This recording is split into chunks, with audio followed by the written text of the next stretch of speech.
Mothering is a behavior and energy that comes out in our relationships. It's not exclusive to romantic relationships, although it is very common and usually a lot more obvious in these relationships. It's when we move away from being an equal contributor to the relationship, a muse, a co-creator, an inspiration, and a true partner in life, to becoming a parent, a dictator, a victim, a rescuer, a persecutor, and the one who holds the keys to the kingdom.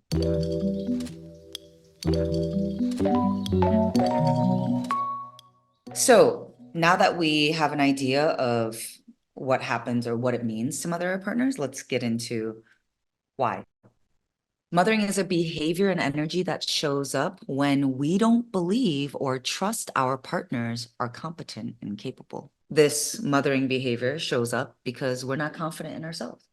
You can call it overcompensation. You can call it deep insecurity of my own competence. And so you override, overprove, overgive. Mothering often shows up because we don't have a sense of safety in our own systems.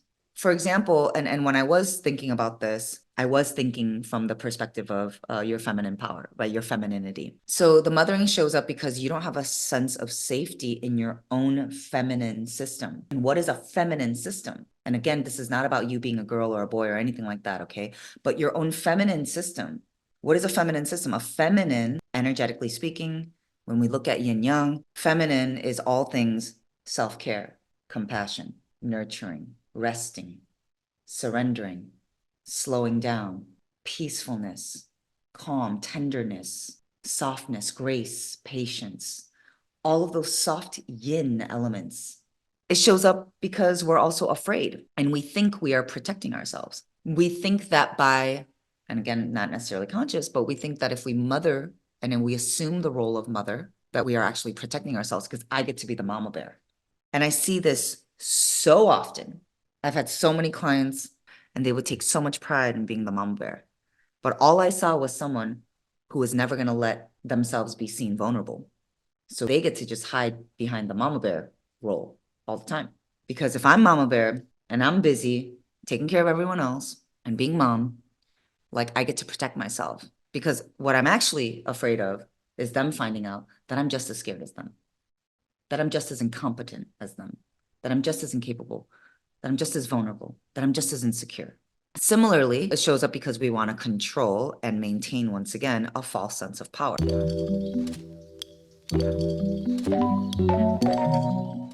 Let's start to talk about the difference between mothering versus nurturing. There's a delicate line between nurturing, supporting, loving, devotion, and becoming your partner's parent.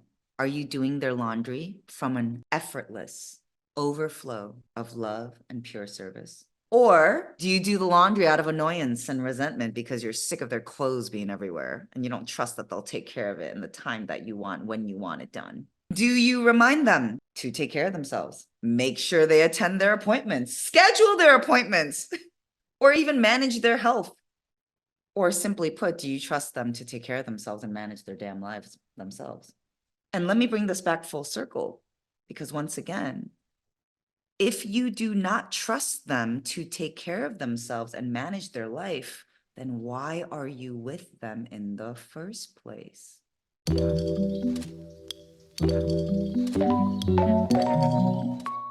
Ways we mother our partners. Now, remember, as a reminder, I know I said, we're calling it mothering our partners, but this is not about like what a woman does to a man or what a man does to a woman. Like we're just talking about the energy. You can be giving mothering energy whether you're a woman or a man. Like that, none of that has anything to do with this. That's not what we're talking about. Remember, mothering is a energetic. This is not tied to gender. It's not tied to sex. It's not tied to any of that. It's just about the energetics and the behaviors that we put on our people. Okay. All right. So ways we mother our partners. Let's get into it. Okay, so obviously this is really easy, straightforward. We're starting off high level, doing everything for them. Are you in a relationship where you do everything for your partner? That's a yes or no question, right?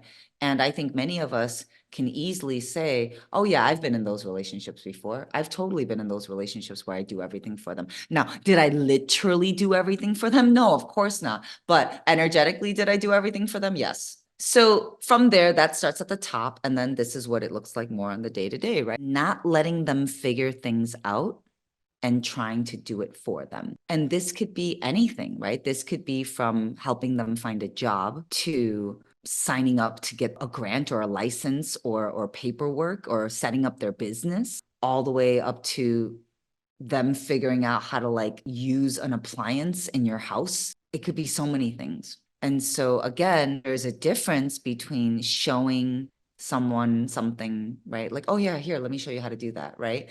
And you do that from a very loving place, right? Like you do that for your employees, but are you doing it from a place because you don't think that they'll figure it out, or you're too impatient to let them figure it out, or you don't think that they could do it anyways, right? Or you don't trust them to do it as good as you would. It's the undertone behind it all. All right, this one is really important, making sure they're doing it right or doing it your way. So nitpicking, telling them what to do instead of sharing your needs vulnerably. Here's what I mean about this. You know how when we do the work, we learn how to speak on your needs and your feelings and make requests. That takes vulnerability for you to say, I've been feeling this way and I just really need your support. I've been feeling forgotten. I've been telling myself that you don't care about me. Could you put your phone down when you're with me? I've been feeling like disconnected from you and I just really want to just spend quality time. Like, can you put your phone down? Right? So that would be you sharing your needs vulnerably. Another way that we mother our partners is by rescuing them out of their feelings, chores, problems, and struggles. We want to be able to share our needs vulnerably and receive and surrender.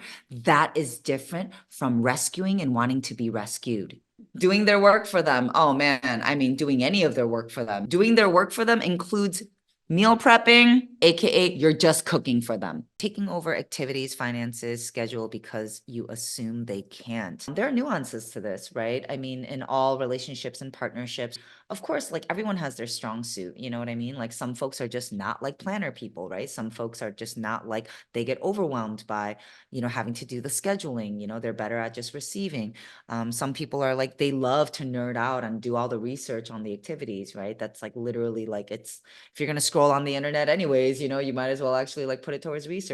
So I get that everyone kind of has like their strengths around this. This is not that. This is you just assuming responsibility over all these things. So this is based on an assumption that they can't.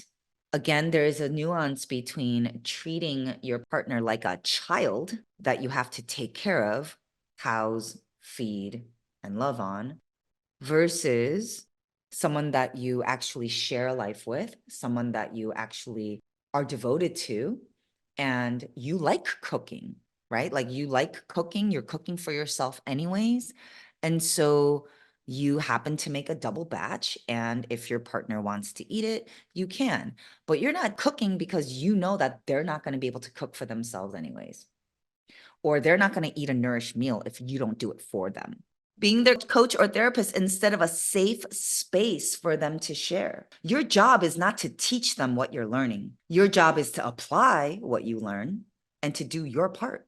There's a difference between doing your part and apply what you learn and trying to now teach them to speak the same language as you.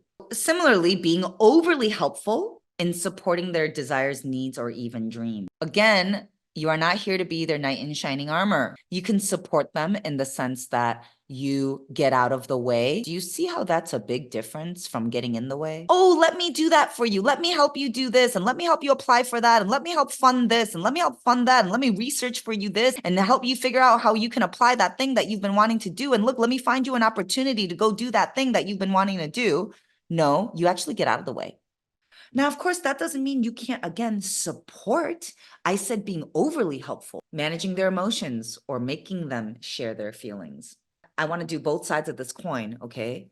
Because there's the managing their emotions, the tiptoeing, making sure that they don't get mad. And then there's also the making them share. Y'all ever been in a relationship where you won't let your partner leave the room because they have to finish that conversation with you right then and there? This is mothering. Think about literally what a parent does. Okay, but tell me how you felt.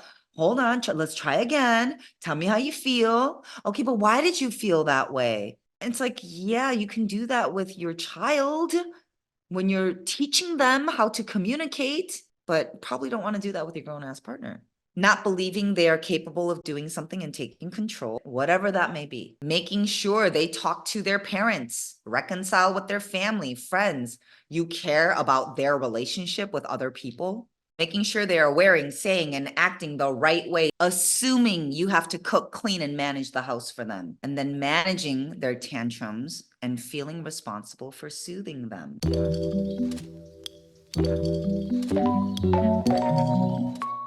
Why do we need to stop? When we constantly mother our partners, we are actually taking away their power, agency, initiation, and mastery. When we consistently mother them, initiation, like you're not even letting them start. You're not even letting them become initiators because you've already trained it out of them. You've taken it away from them. You've crippled them from it.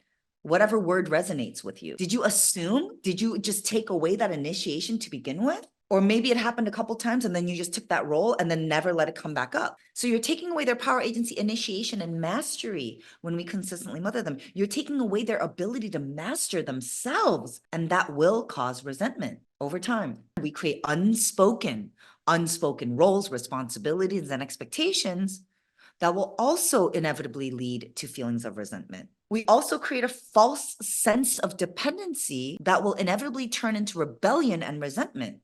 It's going to turn on you. It can only end badly. Mothering can only end badly. Just remember that, because it's dysfunctional. At the end of the day, all the shortcuts, right? You don't even have to go into the why and analyze all that. Let's just shortcut it.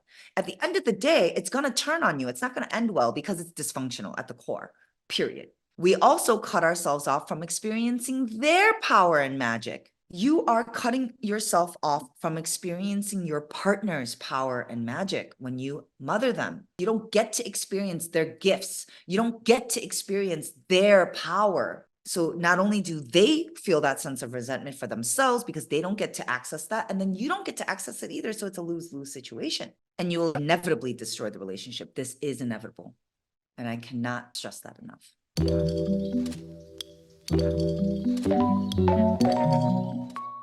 The reason why we mother our partners is because of what also needs healing. So here's an opportunity for you to take RR. What needs healing? Do you need healing around acknowledgement and communication? Then work on seeing and hearing one another. Do you need healing around appreciation and celebration? Then see each other, celebrate each other, cheer each other on. Do you need healing around respect and devotion? You felt dismissed by your family growing up. You didn't feel like you were respected by your peers or your siblings. Then heal that wound by trusting your partners, even if they do things differently. And then they will reciprocate that. Openness and honesty. Give and receive with integrity. Don't manipulate. Don't give and receive to manipulate. Do it with integrity. Maybe you need healing around safety and availability. Any of y'all have distant parents? They were never emotionally available. Okay. They always judged you. And so in that same way, release your judgments and expectations on your partners. Let's say you need healing around support and unconditional love. Well, be a soft and nurturing space. Be the healing. Be the change. Be a soft and nurturing space. Every single one of us needs healing around all of these things. And I've simplified it for you here. Loyalty and trust. You all have trust issues. Honor and embody the agreements you have. Whatever those agreements are, honor them, embody them.